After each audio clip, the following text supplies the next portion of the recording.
It's my feel-good breakfast show.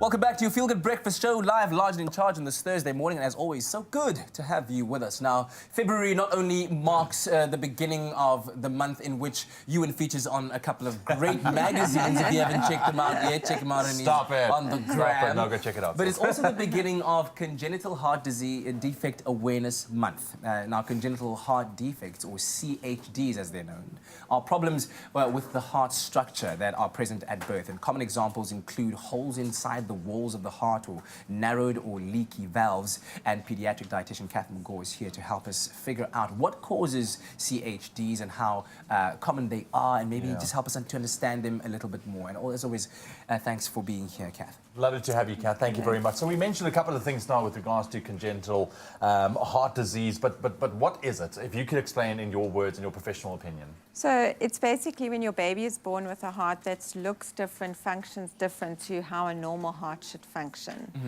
And so that could be, as you've mentioned, it could be a valve that's leaking, it could be a hole in the heart, which is common. And the severity will depend upon the defect as to what needs to be done, how urgent surgery is, can surgery be delayed, what needs to happen next. And if my understanding is correct, congenital means that it happens during the development process, correct. so in utero. Yes, exactly. So what causes it then? So it could just be just a defect. In other words, it was just a mismaking during the process of development. So nothing that the mother did or didn't do, and that's always a question moms will ask is, what did I do wrong? What didn't I do? So that's very important that we make moms aware of that. There are risk factors. So children with certain syndromes have a higher risk of heart defects, like children with trisomy 21, Down syndrome, they have a higher risk of heart disease. It could also be that there were prescription drugs taken that weren't appropriate. So always check with your gynae if you're on medication when you fall pregnant, because that can affect the development of an organ like the heart. It could be that you've got diabetes and you haven't got it properly under control. It is possibly one of the risk factors. So again, look after yourself, regular gynae checks, looking after what you're eating, things that you're doing, but remembering at the end of the day that these things also do just happen randomly, and you could have done nothing to prevent it. Exactly. How common is it? How often does it happen? It can be, so the range in kind of the stats worldwide is can be 1 in 100,000 live births. It can be, depending on the severity, it can be more, 1 in 50,000. So it is fairly common, more common than what we think. A lot will be resolved through as the child grows. So for example, in prematurity, children are often born with a potential hole in the heart, but if it's well managed during the prem phase, then it actually closes itself and no surgery is needed. So that's also another one of the risk factors, is having a premature baby. But also to maybe prepare our minds for any kind of eventuality, let's take a look at the health impact that this can have on a child that has CHD. So one of the symptoms is that they are very poor feeders, sometimes because they are just not able to transport the correct amounts of oxygen prior to surgery around the body. So they don't have always the energy to do the breathing and then also the sucking and the swallowing. So they often do struggle and they fail to thrive. They don't gain sufficient weight. So these children often need real serious dietary intervention. And it's quite an interesting thing, because they need the surgery often, but if their weight is not up to where it needs to be, they can't actually have the surgery, but the surgery would actually help with their eating. So we have to actually, it's a difficult one, you know, we have to actually work with what we've got so we can get them up to the weight so they can have the surgery so that the eating can follow. Sure. Very interesting indeed. It's a tough one. I think it's also a big one for parents, you know, just to be aware of. And coming up, we are going to be sitting down with a mom who has walked that road with a CHD, and we're just going to hear it from her side as well. Stick around for that. It's my feel-good breakfast show.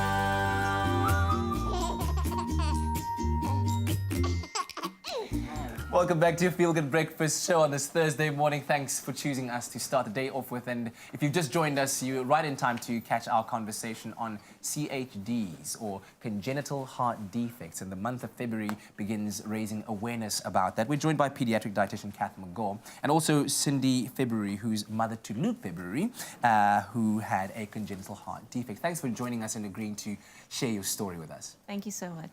So, Cindy, when and how, let's talk about how, rather, Luke's CHD was detected. Luke's CHD was detected at my 21-week fetal assessment scan. I had gone to my gynae for regular checkups, just routine checkups, and this was one that was just a normal scan. Nothing difficult about it, because this was my second pregnancy, so I wasn't expecting anything different from my first pregnancy. Yes. And at that scan, it was quite a shock, because it was unexpected. My first baby was extremely healthy, no complications there. I looked after myself quite well.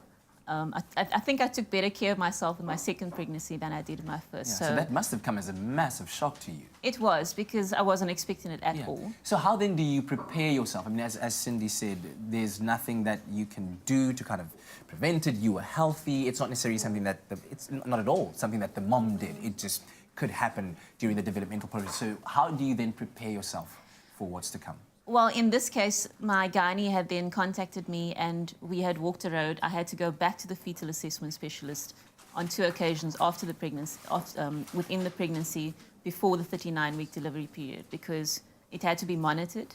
And at that stage, it's quite overwhelming, because I had heard of children being born with a hole in the heart, but Luke's complication was quite severe.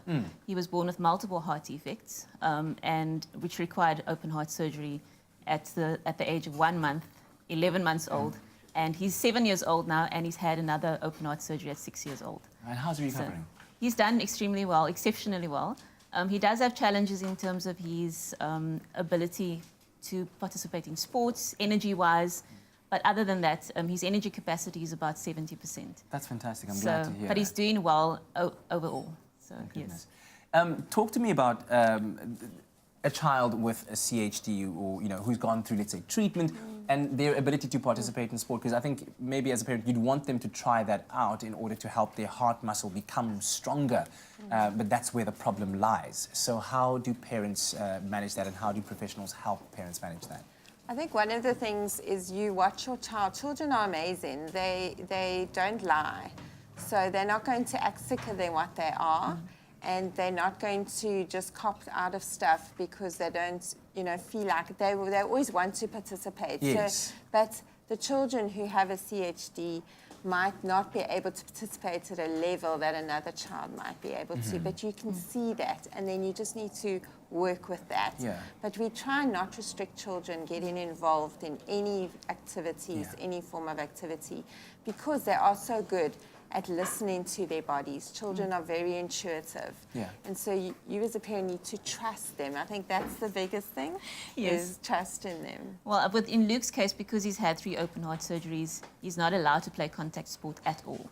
So that's the only limitation that he has. All right, let's take a call right now, 0214309881. Anwar is on the line. Good morning, Anwar. Good morning, sir.